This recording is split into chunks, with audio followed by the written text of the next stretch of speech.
Good afternoon. My name is Nikita Hall, and this is my persuasive speech for Communications 101.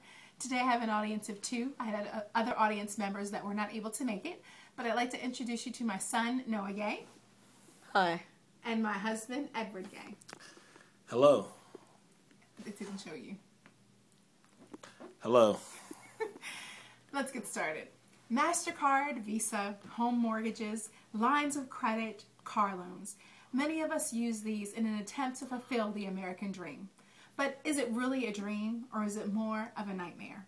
Dave Ramsey, radio talk show host and author of the best-selling The Total Money Makeover, says that our greatest wealth-building asset is our income.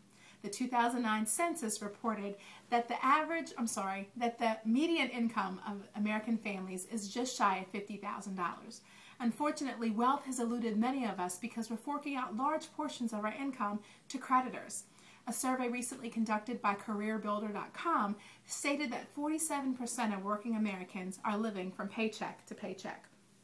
Many Americans have bought into the lie that buy now, pay later is a viable way to financial fulfillment, and they're giving away thousands of wealth-building dollars in the way of interest fees paid to credit card companies and loan companies.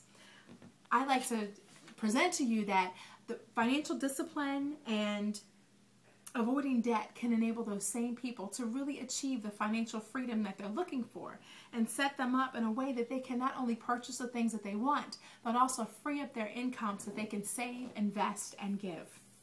I want to discuss the following today. First of all, the use of and the attitude of consumer debt has changed drastically over the past 100 years. Secondly, the use of consumer debt robs people of money that they could be investing and therefore earning.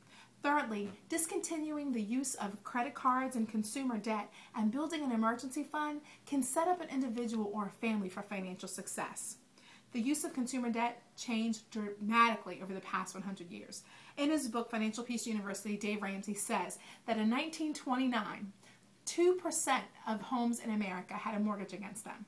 In 1962, only 2% of homes in America did not have a mortgage against them. A 2005 study done by the U.S. Treasury Department said that since 1990, household debt has increased by 150%, from approximately $3 trillion to approximately $8 trillion. In the 1920s, charge cards were distributed by some gas stations, some department stores, and some hotel chains. In 1950, the Diners Club distributed its first card that just serviced 27 restaurants in the New York area. By the next year, 20,000 people in America had a Diners Club card. In 1958, the Bank of America distributed its first 60,000 cards to residents of Fresno, California. The Bank AmeriCards, which we now call Visa Card. Today, according to creditcards.com, 609.8 million credit cards are held by U.S. consumers. Big difference.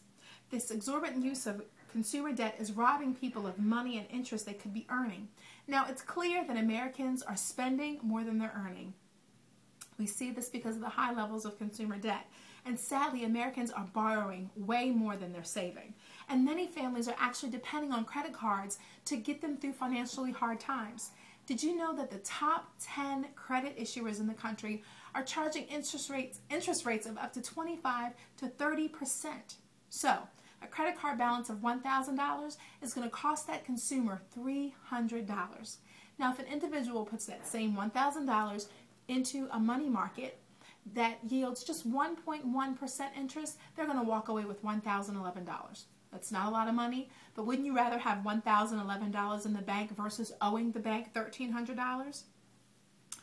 The American debt is much larger than that, though. The average credit card debt per household is approximately $16,000. So including interest, that's almost $21,000 in debt.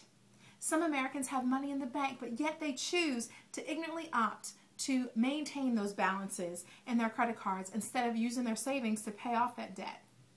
Low minimum payments, a strategy designed by credit card companies to have you have larger balances longer, it eases consumers' anxieties about carrying large balances, but it's lulled them into thinking that they're being financially prudent.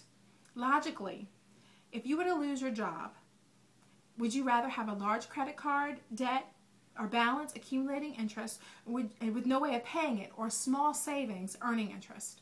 Refusal to resort to credit cards or loans and building an emergency fund will set up an individual or family for financial success.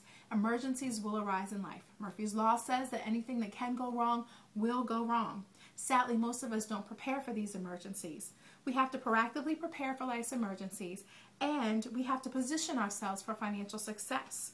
Dave Ramsey is one of my favorites as it relates to financial management. He offers his readers 7 steps. The first one being, put $1,000 as quickly as possible into an account as your emergency fund.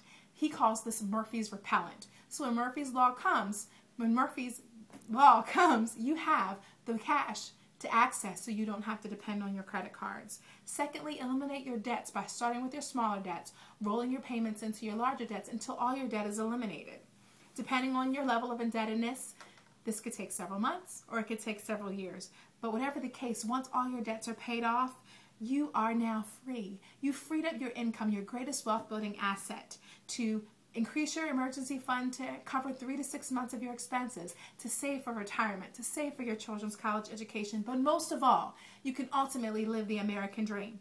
So protect your greatest wealth building asset, your income, by number 1, stop using credit. Use cash. If you don't have the money for it, save for it. Number 2, establish an emergency fund. Number 3, eliminate your debt. And fourthly, use up your freed up resources to save, to invest, and to give. Let's stop living lives of financial bondage. Instead, let's be proactive in preparing for our emergencies, deliberate and building wealth. And let's no longer allow credit card companies to steal from us our ability to be financially free and fulfilled. Thank you.